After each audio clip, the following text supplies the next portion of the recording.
All right, now let's talk about how to break your calories down into macronutrients.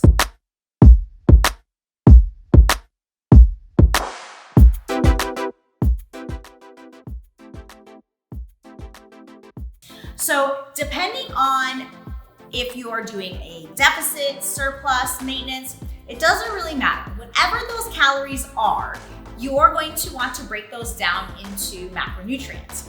Now, we want to keep a few things in mind. Protein has 4 calories per gram. Carbohydrates also have 4 calories per gram.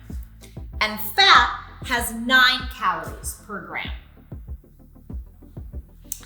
Keep that in mind. It's going to come into play later when we do our example down the road. Let's start with protein. So protein, we've got a little bit of a wiggle room here, so it depends on your preference and your goals.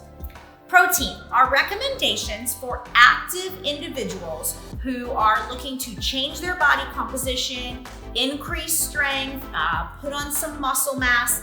Recommendations here are 0.7 to 1.2 grams per pound of body weight.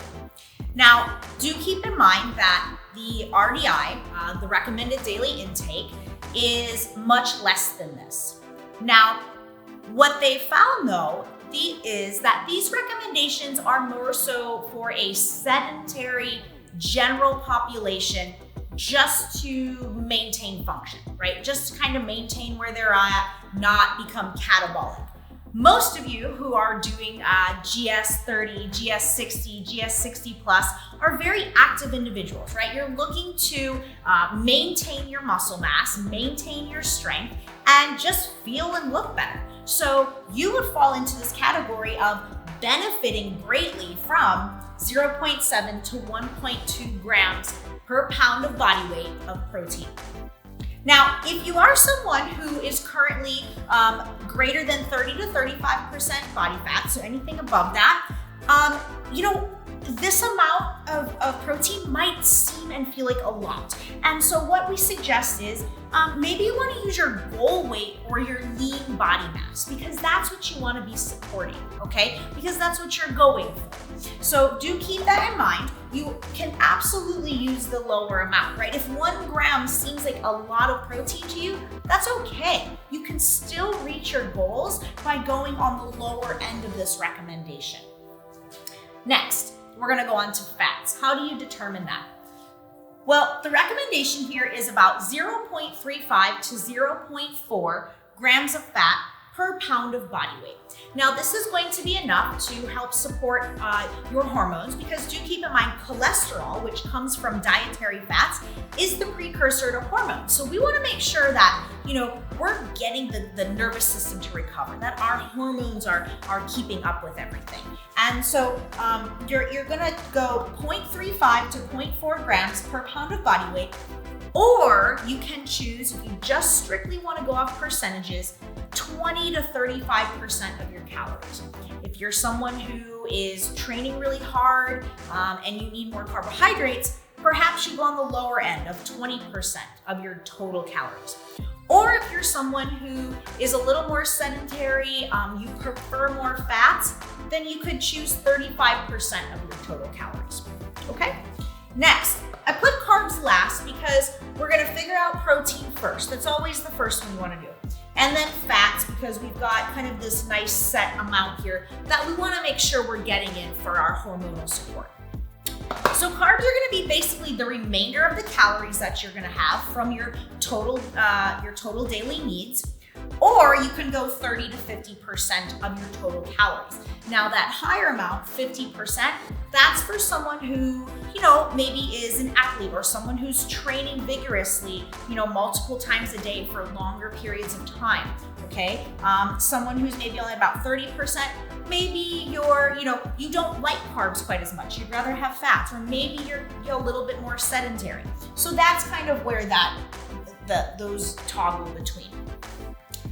Do keep in mind, if you are doing high intensity exercise, That requires glycogen use. Glycogen is carbohydrate that is stored in our skeletal muscles. That's what helps you perform the way you do.